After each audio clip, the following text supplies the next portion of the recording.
associated with poverty and fuel poverty in Britain because of the high fuel prices. And in fact, there are a number of concerns being expressed about the way that regulation is conducted in Britain today. One of the ways in which the regulators are responding is by increasing the role of customers. And I want to look at the experience in other countries where that has been taken to a greater extent than it has in the UK. And then we can perhaps look forward to a different regulatory framework in future.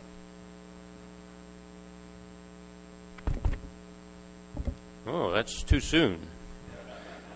I haven't said all I want to say yet.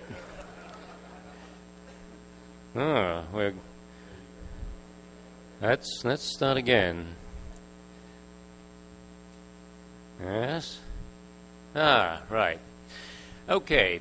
Well, as I've said, I've worked as a regulator in the UK for nearly 10 years. I've been a consultant to the World Bank and to various electricity companies and regulators.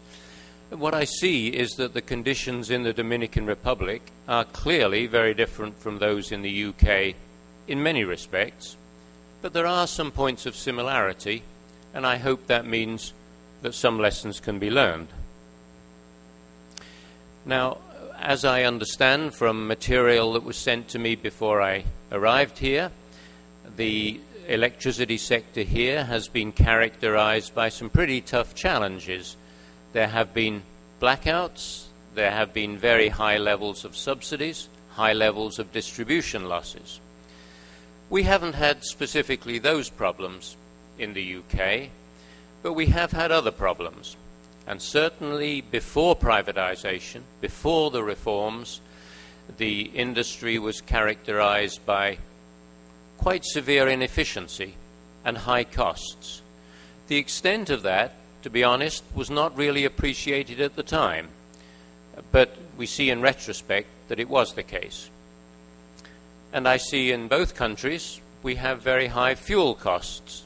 The costs of electricity have been increasing very significantly in the UK, and this is causing a lot of concern. So I want to explain today how the UK addressed some of these problems to see if that has any relevance to the Dominican Republic. Now, back in 20 years ago, let's say, from about the 1940s to the 1980s, the government owned very significant portions of the UK economy.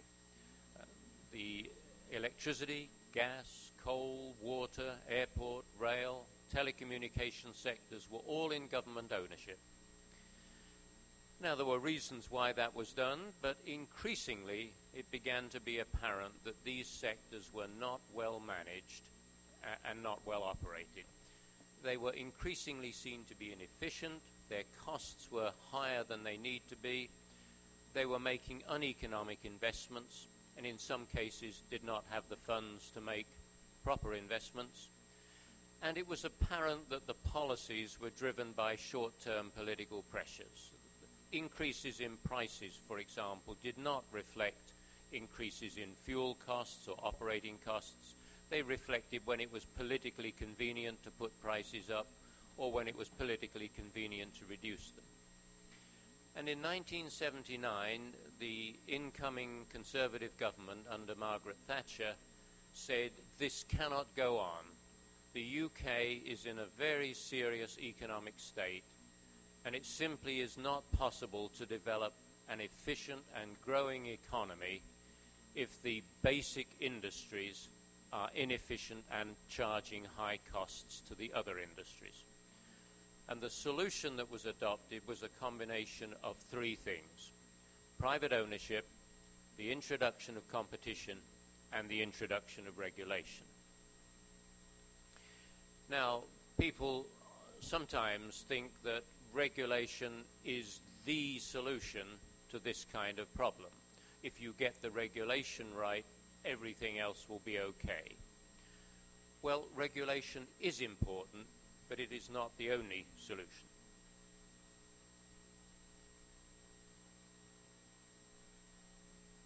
Quiero aprovechar para decirles que en la entrada tenemos los handsets que ustedes pueden utilizar como traductor.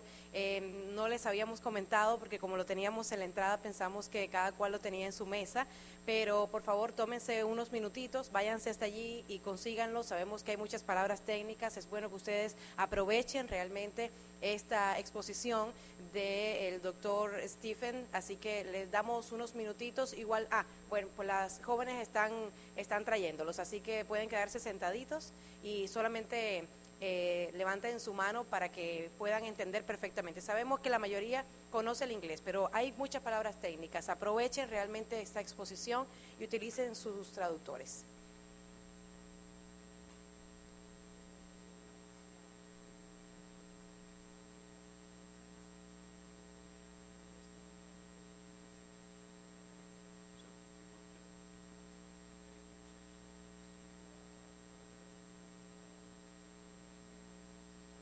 Regulation is, of course, important, but it's not the only or a sufficient solution. The approach we adopted in the UK was to try to increase competition wherever that was possible, because where you have effective competition, you don't need to rely on regulation. So we did that both in generation and in the retail supply sector. In the case of generation, we were able to introduce sufficient competition that we decided that price controls were not necessary and not helpful.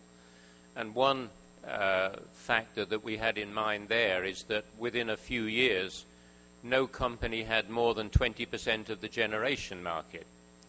Now, there is some discussion at the moment as to whether the wholesale market is sufficiently competitive. My impression is that it is. And certainly we have not needed to control generation costs at all. Now, when we had retail competition, that took 10 years to introduce. The idea was that eventually every customer in the country would be able to choose which retail supplier provided it with electricity. Of course, all going through the wires of the local distribution company. And because there was a monopoly for 10 years, that had to be price controlled. But we made explicit provision that the costs that the retail companies could not control, namely the wholesale generating cost, they would be passed through. They did not need to be specially approved by the regulator. And then we were able to remove the price control.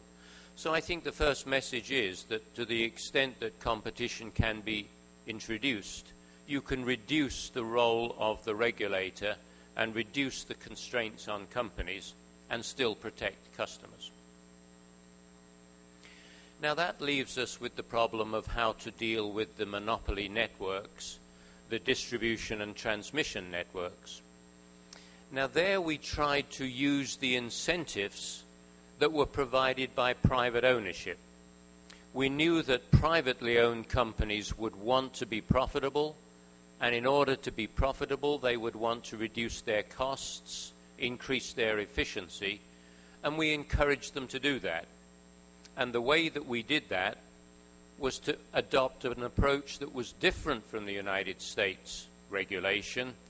We said, we will specify a price for, let us say, 5 years if you can reduce your costs in that